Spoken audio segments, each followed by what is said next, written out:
folks, welcome back. I'm inside here today because I'm going to take some time and show you guys exactly what I know and what I've gathered from across the internet as related to buying a sawmill. Now, you have a whole bunch of options when buying sawmills, and it all depends on how far you want to have your sawmill shipped.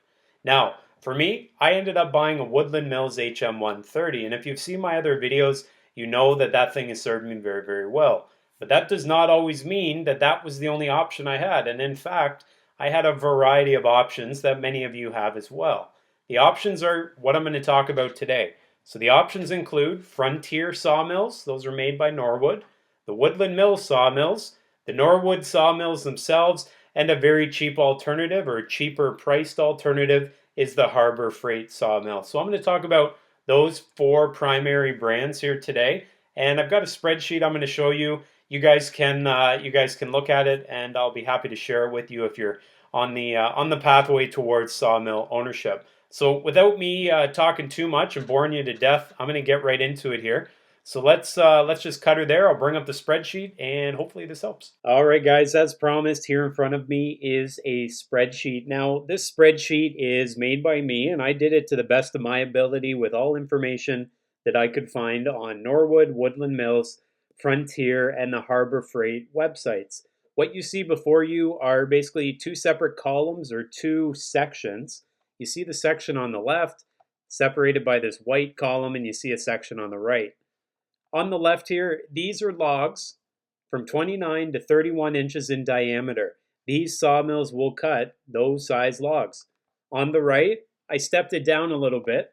These are sawmills that'll cut 26 and 27 inch logs. And I also threw in Harbor Freight, which is way down at 20 inches.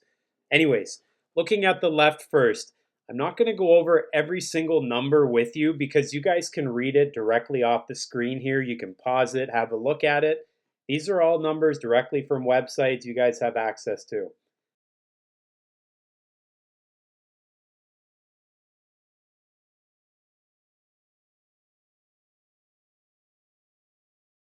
What I looked at first was the Norwood LumberMate. I compared it with its competitor, which I think is likely the Woodland Mills HM130 Max, and the Frontier sawmill, which is made by Norwood, and the model is the OS31. These three appeared to be direct competitors with each other based on their features and based on the overall size of logs they'd cut. One thing to take note of, and I mentioned it right here off the get-go, log diameter. The Norwood, the LumberMate MN29, the first model I looked at, it can cut a 29-inch diameter log according to their website. Woodland Mills, slightly bigger at 30 inches, and slightly bigger yet, the Frontier OS31. All within 1 inch of the 30-inch mark, so for me, that probably wouldn't be a big deciding factor because they're all pretty similar, but there it is there on paper. One thing that is a bit more of a gap here, depending on how you look at it, is the log length that can be cut. Now, this is assuming you're buying it without any additional extensions added to your sawmill. The Norwood, the LumberMate, 12-foot, 9-inch log it can cut. Woodland Mills, their HM130 Max, 10-foot, 5-inch, and then the Frontier sawmill at 11 feet. Frontier, Woodland Mills, very close. This one, the Norwood, a good little bit more here. Okay, so as you can see, there's the difference. Would this be a deciding factor for me? Well, if I had no intentions of cutting logs longer than 12 feet 9 inches, this might cause me to buy one or the other. But knowing that I cut longer than 12 feet 9 inches, I would probably add a bed extension anyways, and that's going to really change these three numbers. Looking down here at price, on the left here are engine options. The price beside them are the price you'll pay from that manufacturer. As you can see, the Norwood, it has 4 different engine options. Some of them are recoil or pull start, some are electric start. Reason I put all the engine options is because some of them have electric start and some don't, and that's probably a consideration and something you should be aware of. The Woodland Mills has the one engine option, and that's the 14-horse Kohler electric start. Okay, so if we're looking at comparisons, you can compare it to the 13.5 Briggs & Stratton electric start, right? That's offered by Norwood. A little bit more money. You can also compare this 14 horse Kohler to the Frontier sawmill because it uses the same engine. So you see the price difference using the same engine between Frontier and Woodland Mills. Very close, although Frontier is a little bit more expensive there.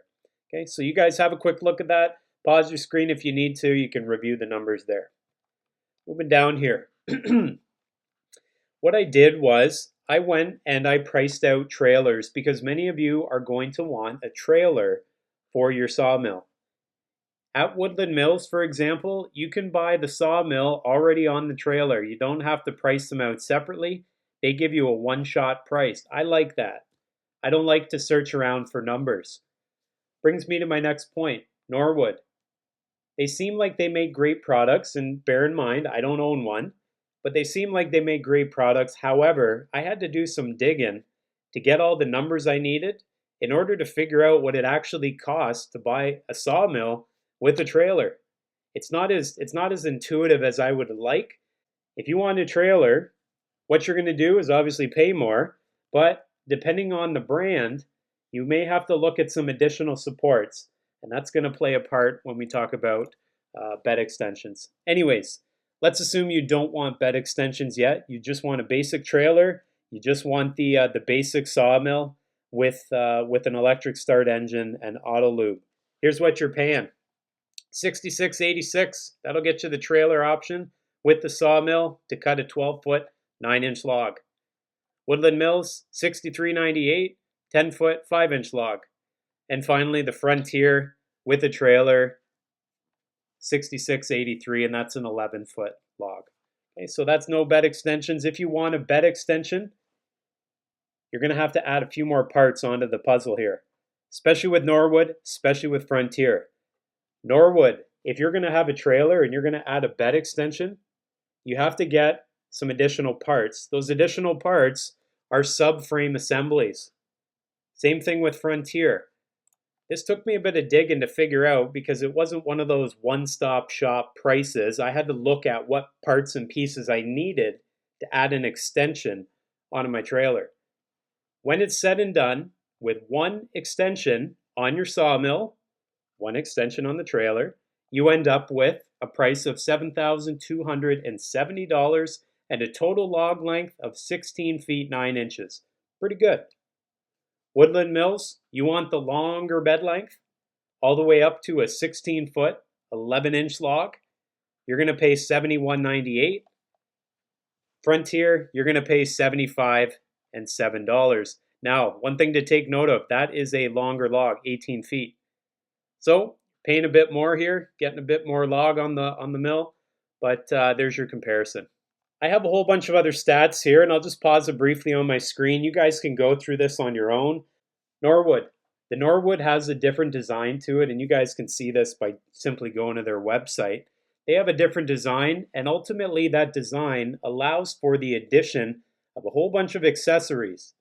But be forewarned, you start adding those accessories on, you're paying more money. Some accessories, like the hydraulic systems, are a lot of money. Doesn't mean they're overpriced, it just means they're a lot of money. Maybe they're worth it, who knows? What you're going to notice, just from a glance here, between the three sawmills, the Woodland Mills HM130 Max, that is that brand new sawmill that's out, it has a longer blade length at 158 inches, whereas the Frontier and the Norwood has a 144-inch blade. That's a big difference here. Whether that makes any importance to you is to be said. That's your business. But just wanted to point that out. Some other things to point out here. They all have the same band wheel diameter. They're all at 19 inches. They also all use a centrifugal clutch. Some differences that are quite significant come down to the actual length of bed extensions. So if you're looking to add some extra length onto your sawmill, whatever brand you're going to buy, the extensions you buy are different lengths.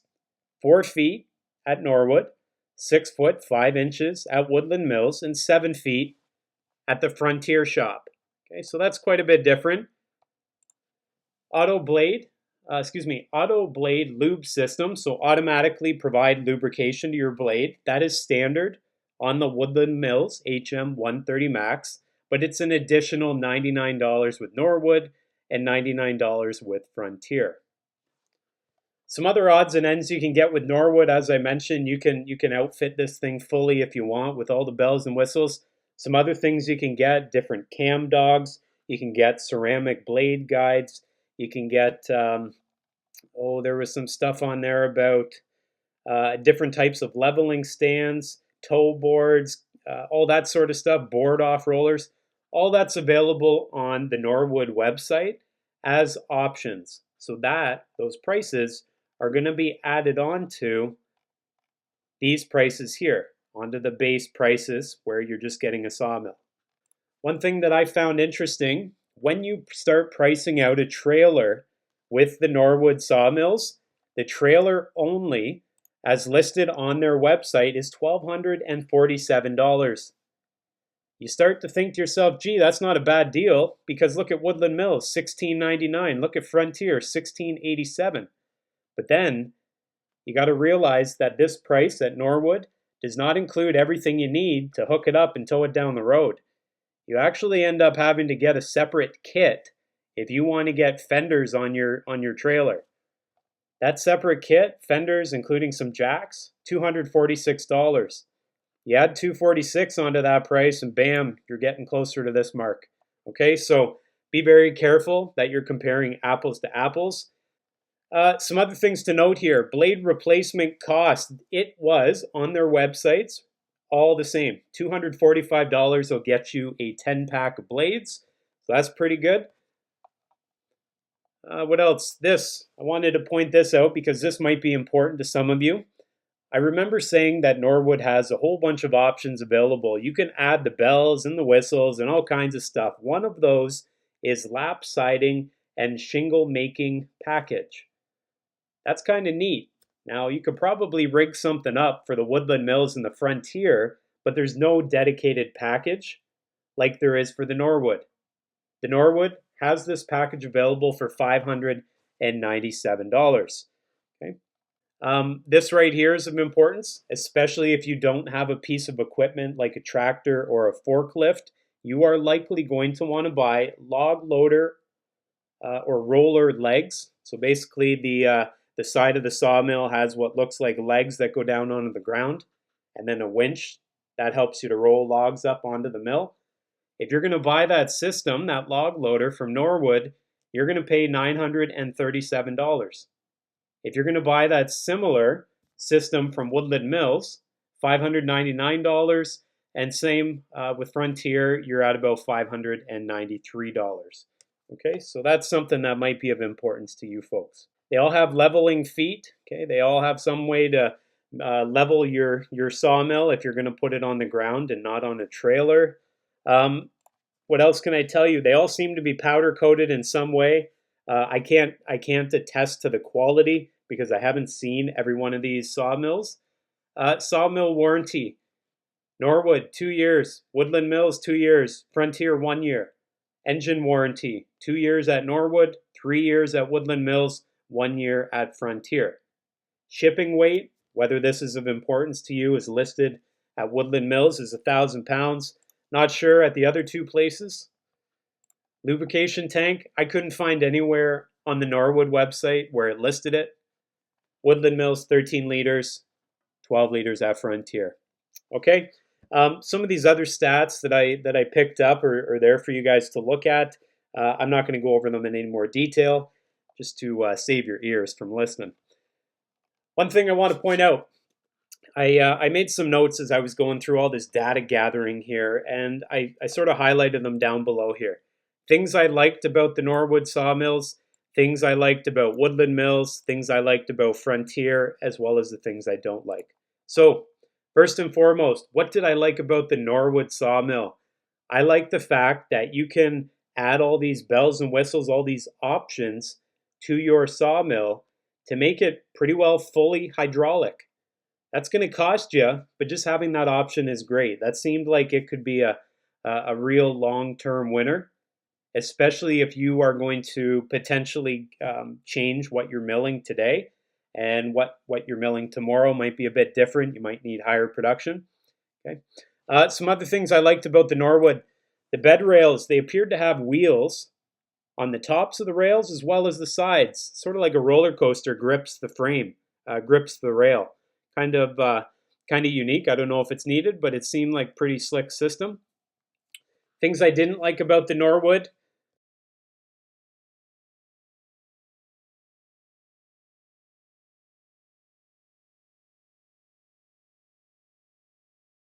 I didn't like how many of the sawmills that are shown are fully outfitted with all the options, but then when you look at the price, that price doesn't reflect the options in the pictures. Okay, so that's somewhat deceiving to me. I don't like that. I like when it's up front, it's clear. Okay, that's basically it with Norwood. As for their product quality, I have not seen it, so you guys would have to look at it yourselves. Woodland Mills. What did I like about their stuff? I liked the adjustable height controls. So you can adjust the control, and that can be great, especially if you're a taller or a shorter person. You can put the controls at a height that is comfortable for you.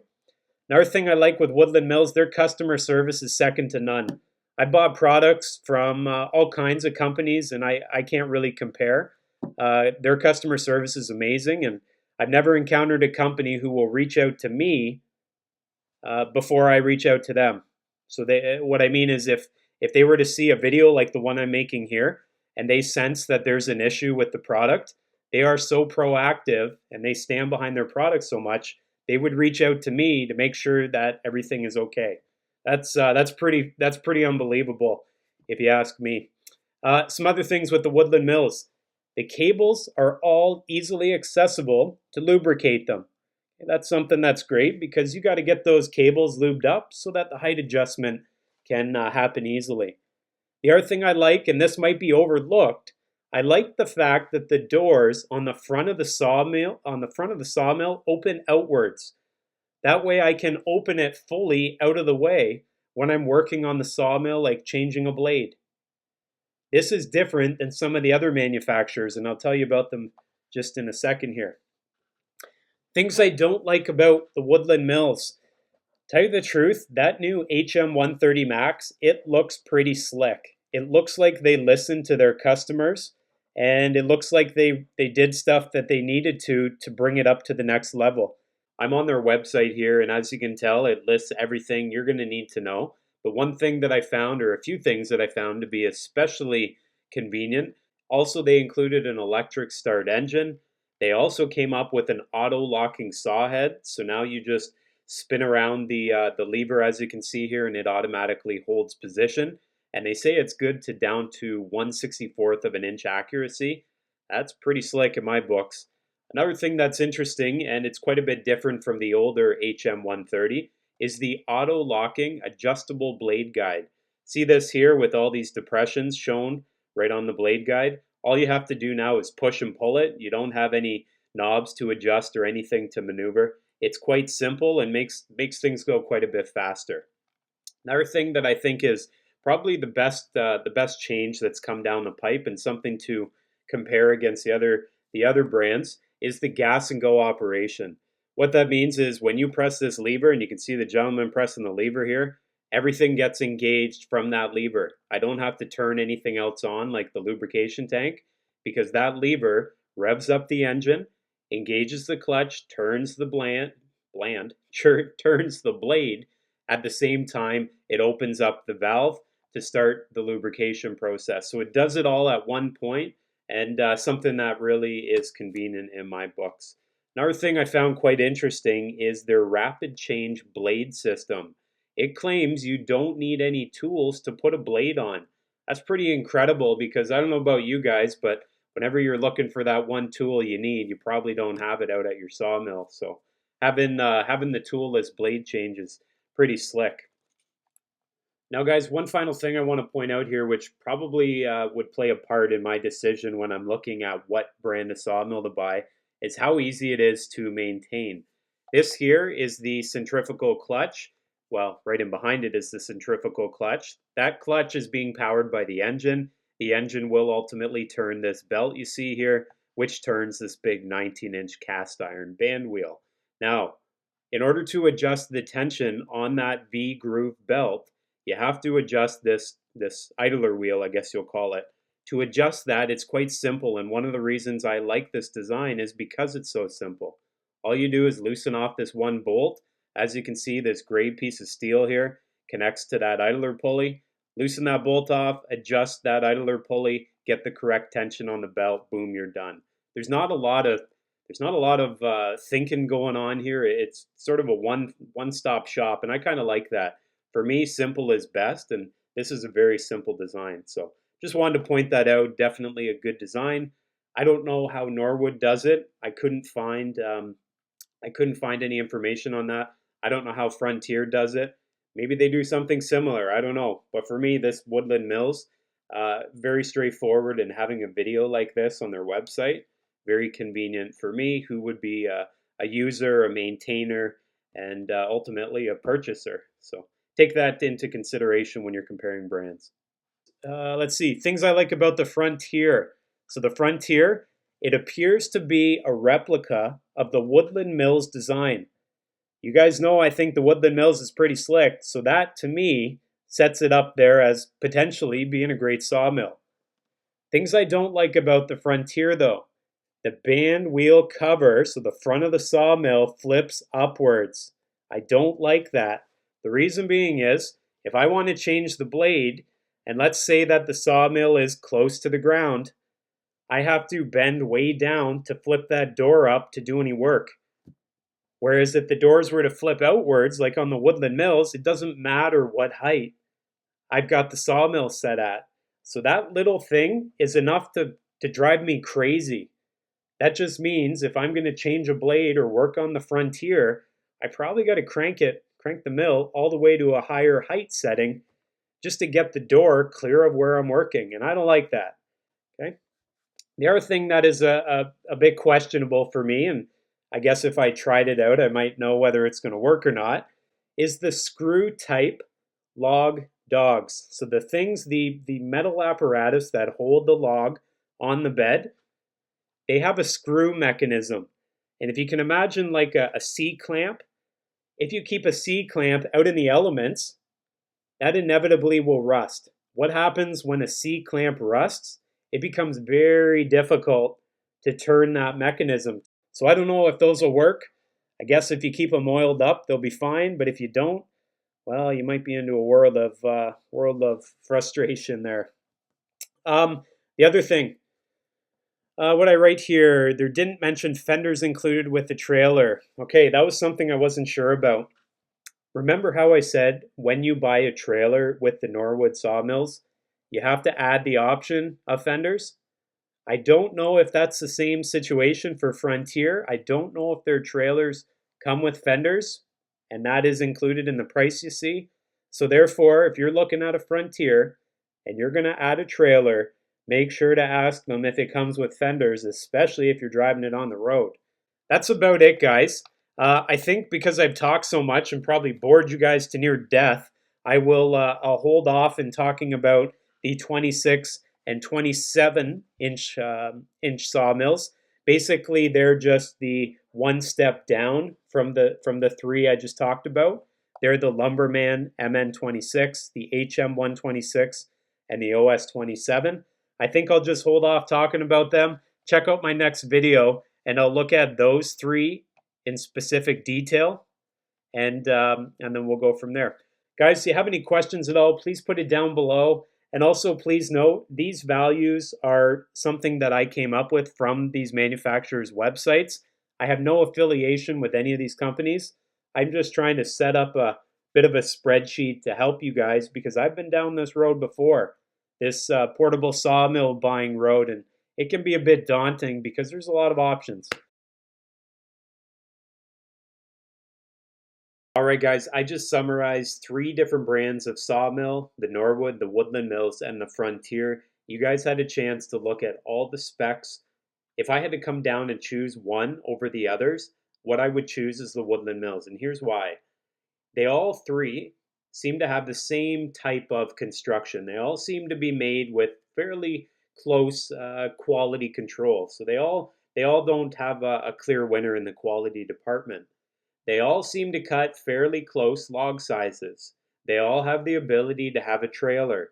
They all have the ability to have some creature comforts like electric start. However, where one, the Woodland Mills, pulls away from the other is their value. I think the Woodland Mills has a higher value for the features you're getting, more so than the Norwood, which, yes, it's got features, but many of those features are add-ons, and that bumps up, or I guess drops down the value, in my opinion. So the Woodland Mills tends to have the greater value for the features at the given price. Frontier seems like a pretty close replica to the Woodland Mills. The price is somewhat similar, but I find it's just a touch behind in terms of the creature comforts.